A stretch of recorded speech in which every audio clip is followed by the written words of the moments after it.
안녕하세요, 가치환입니다. 7월 17일 수요일 국내 시장이 마감되었습니다. 자, 오늘 시장은 모처럼 상당히 좋지 않았던 것 같습니다. 제가 중간 영상을 촬영했던 당시만 해도 한 시장이 이쯤 됐었거든요. 그런데 종료돼서 시장을 보니까 거의 종가가 최저가에서 마무리되었습니다. 그래서 코스피는 마이너스 0.8%로 마무리되었고, 또 코스닥은 마이너스 1.2%로 어제에 이어서 오늘까지 좋지 않은 흐름이 이어졌습니다. 그리고 코스피 상위 종목들을 보면 오늘은 단연코 반도체 관련주가 굉장히 좋지 못했습니다. 그리고 2차전지 관련주도 좋지 못했었고요. 또 자동차 관련주까지 모두 시장의 흐름이 좋지만 않았습니다. 반면에 제약 바이오주는 반등이 나왔었죠. 저는 개인적인 생각으로는 반도체하고 자동차 관련주는 차익 매물이 나왔다고 생각이 되고, 반대로 2차전지 관련주는 약간의 트럼프 이슈, 그 노이즈가 조금은 이어지는 것 같아요. 어쨌든 테슬라의 주가는 여전히 견조한 만큼 2차전지는 트럼프 이슈보다는 하반기에 언제쯤에 실적이 돌아설 수가 있는지 그런 부분에 보다 포커스를 많이 맞춰보시면 좋을 것 같습니다. 자, 또 코스닥을 보면 코스닥도 그렇게 흐름이 좋지 못했었고요. 오랜만에 미용기기 화장품 관련주들 이쪽이 그나마 선방을 했던 것 같습니다. 이어서 코스피의 수급을 살펴보겠습니다. 자, 오늘도 외국인의 많은 순매도가 나왔고요. 기관은 미약하지만 4일 연속으로 순매수가 이어지고 있습니다. 확실히 외국인의 매도세가 조금 나온다는 것이 지수의 움직임을 흔들고 있고요. 또 코스닥은 많은 규모는 아니었지만 오늘 기관과 외국인의 양매도가 나왔습니다. 기관과 외국인의 순매도 규모에 비한다면 낙폭이 상당히 컸던 것 같네요. 그리고 삼성전자, 많은 규모는 아니었지만 오늘 외국인의 나홀로 순매수가 들어왔고, 반대로 하이닉스는 오늘 외국인의 대량 순매도가 나왔습니다. 4천억의 순매도가 나왔거든요. 이거는 과거 내역을 살펴봐도 한 달 내에 있어 가장 많은 순매도 규모이고, 또 매수했던 규모 자체를 완전히 압도해버리는 순매도가 나왔습니다. 그래서 21선이 깨지는 위치에서 외국인의 대량 순매도가 나왔다. 이거는 한 번쯤은 조심할 수 있는 신호가 될 수도 있겠죠. 반대로는 바이오 종목이 선방을 했었잖아요. 지금 삼성 바이오로직스를 보면 오늘도 기관과 외국인의 많은 순매수가 들어왔고, 특히 외국인 쪽에서는 정확하게 7월 첫날부터 하루도 거르지 않고 계속 매수세가 이어지고 있습니다. 그리고 셀트리온도 마찬가지로 오늘 기관과 외국인의 양매수가 들어왔었네요. 자, 그럼 이어서 주체별 매매 동향에 대해서 살펴보도록 하겠습니다. 7월 17일 외국인이 가장 많이 매수한 종목은 삼성중공업, 테크윙, 삼성전자, 셀트리온, SK이노베이션. 오랜만에 조선주를 가장 많이 매수했고요. 이 업종은 뒤에서 다시 한번 말씀드려 볼게요. 그리고 기관의 SK이노베이션, 삼성바이오로직스, 셀트리온, DB하이텍, 아모레퍼시픽, 이렇게 순서대로 매수를 했습니다. 자, 이어서 해외 증시를 보겠습니다. 어제 나스닥은 0.2%의 상승이 있었고, 전날과 마찬가지로 큰 변동은 없었습니다. 그리고 S&P500은 반대로 S&P 500은 0.6%의 상승과 함께 또 한 번의 역사적 신고가를 경신했고, 다우지수도 1.8%의 급등이 나오면서 어제 4900포인트를 돌파했습니다.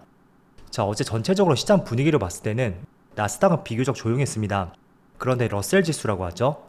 굳이 비교를 한다면 국내 코스닥 같은 종목들, 최근 들어 조금은 중소형주들의 움직임이 좋아지고 있고요. 그런 부분이 최근에 나스닥이 조금은 쉬어가고 있는 하나의 이유가 되는 것 같습니다. 그리고 반도체도 0.4%의 좋은 흐름이 나왔지만 S&P 500이나 다우지수에 비해서 다소 조용했던 것 같죠.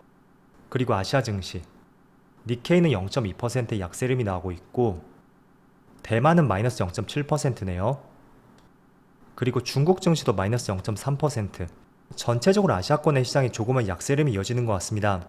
물론 크게 약세 흐름이 나오는 것은 아니고요. 상대적으로 미국 증시에 비해서 다소 아쉬움이 남는 것 같네요. 그리고 지금부터는 몇 가지 재료들을 살펴보겠습니다. 최근에 트럼프 피격 이슈가 나오면서 확실히 많은 이슈와 재료 자체가 이쪽에서 만들어지는 것 같습니다. 왜냐하면 당선 가능성이 70%를 넘어섰다는 것은 어떤 특별한 이슈가 나오지 않는다면 거의 확실해졌다고 볼 수가 있잖아요. 자, 그래서 우리가 앞으로는 트럼프 이슈에 대해서 내용 하나하나를 조금은 디테일하게 볼 필요가 있을 것 같습니다. 첫 번째로 관세 이슈예요. 만약에 트럼프가 당선이 된다면 모든 국가의 수입품에 관세를 10% 이상 매길 것이고, 중국산에는 무려 60%에서 100%까지 엄청난 관세를 매길 것으로 전망이 되고 있습니다. 자, 그런데 중국산 제품에 60% 이상의 관세를 매긴다면 2025년도 그때 GDP 성장률이 2.5%나 감소할 것이라는 이런 전망도 있습니다. 자, GDP 성장률이 2.5%가 빠진다는 것은 제가 어제 이거 보여드렸었죠? 이거는 2분기 성장률이에요. 지금 4.7%가 나왔었는데 전체 1년 동안의 통계가 2.5%를 감소한다는 것은 얼마나 중국 시장이 침체될 수 있는지도 한번 가늠을 해볼 수도 있습니다. 자, 그래서 첫 번째로 관세 이슈. 정말로 중국산의 관세를 이렇게 크게 매긴다면 반사 이익을 볼 수 있는 업종들이 무엇이 있는지 그런 부분도 한번 생각을 해보셔야 되고요. 또 다른 한편으로는 어제도 말씀을 드린 것처럼 중국산의 관세를 크게 매긴다면 중국 입장에서는 수출이 많이 줄어들 수밖에 없겠죠. 그럼 중국 쪽으로 중간재를 수출하는 많은 기업들, 그런 기업들도 어느 정도 타격을 받을 수밖에 없습니다. 어쨌든 완제품에서는 반사 이익을 받을 수는 있다고 해도 많은 중간재도 우리가 중국 쪽으로 수출을 하고 있잖아요. 그래서 이러한 이슈가 마냥 좋은 이슈만 아닐 수도 있습니다. 그래서 특히 중간재를 많이 수출하는 기업들 한번 잘 따져보시고요. 자, 그리고 어제는 이런 이야기도 했어요. 지금 9월에 금리 인하 가능성이 알려진 것은 70% 이상으로 되어 있거든요. 그런데 트럼프가 대선 전에 금리 인하를 반대한다는 입장이 나왔습니다. 어쨌든 대선 전에 금리 인하를 한다는 것은 바이든에게 조금 더 유리하게 작용이 될 수도 있고 그런 부분에 조금은 경계를 하는 것 같아요. 자, 그럼 여기서 우리가 한번 지켜볼 수 있는 것은 이거는 꼭 트럼프 이슈라고는 볼 수는 없을 거예요.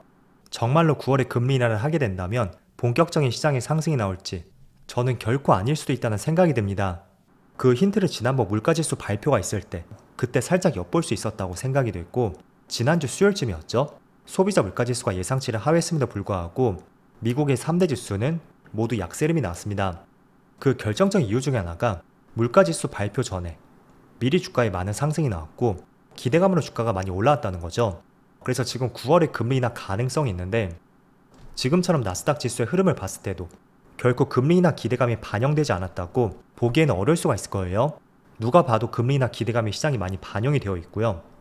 때문에 9월에 금리 인하가 된다면 우리의 생각과는 다소 다른 흐름이 나올 수도 있다. 그 점을 꼭 한번 경계를 해보셔야 됩니다. 물론 그게 시장이 대세 하락으로 연결되진 않을 거예요. 다만 작년 7월에서 10월처럼 한 4개월 정도 시장이 많이 좋지 못했었거든요. 이러한 흐름들은 충분히 만들어질 가능성이 있으니까 그런 점들을 꼭 염두를 해두셔야 돼요. 자, 그래서 두 가지 이슈 정리해보고요. 그리고 오늘 오전에 나온 기사였는데 삼성전자 HBM, 엔비디아의 퀄테스트 통과가 얼마 남지 않았다는 이런 기사가 대만 매체에서 공개가 되었습니다. 자, 그런데 주가의 흐름을 보면 생각보다는 삼성전자의 흐름이 좋지는 않은 것 같습니다. 지금 1%에 가까운 약세름이 나오고 있고요. 그렇지만 하이닉스 지금 4.7%의 급락이 나오고 있습니다. 일봉으로 볼까요? 자, 21선이 지금 깨졌고요. 방향을 아랫방향으로 가리키고 있어요. 그래서 일단은 61선까지 열어두는 것이 필요할 것 같고 반대로 삼성전자는 지금 1%의 약세름이 나오고 있지만 5일선과 11선 위에서 주가의 움직임이 나오고 있습니다. 자, 우선은 대만 언론에서 나왔던 엔비디아 퀄테스트 통과 임박 소식, 이게 시장에 오늘 큰 영향을 미치지 못하는 것 같습니다. 왜냐하면 대만의 디지타임즈라는 업체에서 소개가 되었는데 이 업체는 루머가 조금 많다고 해요. 그래서 그런 점들은 시장이 조금은 이해를 하는 것 같고요. 다만 하이닉스가 4.7%의 급락이 나온다는 것은 아무리 이런 소식이 루머라고 해도 삼성전자의 퀄테스트가 정말로 임박했다는 것을 지금의 주가의 흐름으로 보여주는 것 같습니다. 자, 잘 생각해보세요. 여러분들이 저점에서 매수했고 지금 언제 수익 실현할지 그런 생각을 갖고 있다고 가정을 해볼게요. 그럼 퀄테스트가 통과했을 때 그 이후에 매도를 한다는 것은 어떻게 본다면 조금은 늦은 타이밍이 될 수도 있습니다. 그렇다면 그 직전에 매도했을 때는 조금 더 이익을 극대화할 수 있지 않을까 라는 생각을 충분히 해볼 수가 있을 거예요. 그래서 지금 삼성전자에서 퀄테스트가 임박했다, 통과가 될 것이다, 이런 부정확한 기사가 계속 많이 나오고 있잖아요. 어쩌면 아니 땐 굴뚝에 연기가 나랴, 이런 속담이 있듯이 빠르면 3분기에는 어떤 통과 소식이 나올 가능성도 있을 것 같습니다. 그래서 그런 부분들을 한번 염두를 해두시고요. 그리고 저번에도 말씀드렸지만 퀄테스트를 통과한다면 상대적으로 하이닉스의 주가는 조금은 부진할 가능성이 있습니다. 물론 이것도 마찬가지입니다. 그게 주가의 대세 하락으로 연결될 것이다, 절대 그렇게는 보지 않습니다. 다만 삼성전자보다 조금 더 빠르고 강하게 주가의 탄력적인 움직임이 나왔던 만큼 어느 정도의 수급은 분명히 이동할 가능성이 있고요. 그런 점들을 고려해보자는 취지에서 말씀드리는 것이니까 이런 부분을 이해를 해주시면 좋을 것 같습니다. 자, 그래서 오늘은 전체적으로 시장이 그렇게 썩 좋지 못했고요. 또 2차원지 관련주들도 최근에 트럼프 이슈가 계속 나오면서 오늘까지도 계속 약세름이 이어지고 있습니다. 에너지솔루션도 2%의 약세름이 나오고 있고 또 삼성 SDI도 오늘 그렇게 크게 빠지진 않고 있지만 최근의 추세는 좋지 못한 것 같습니다. 그리고 LG화학도 마찬가지예요. 직전 저점을 이탈해버렸죠. 자, 반면에 조선주들을 한번 살펴볼게요.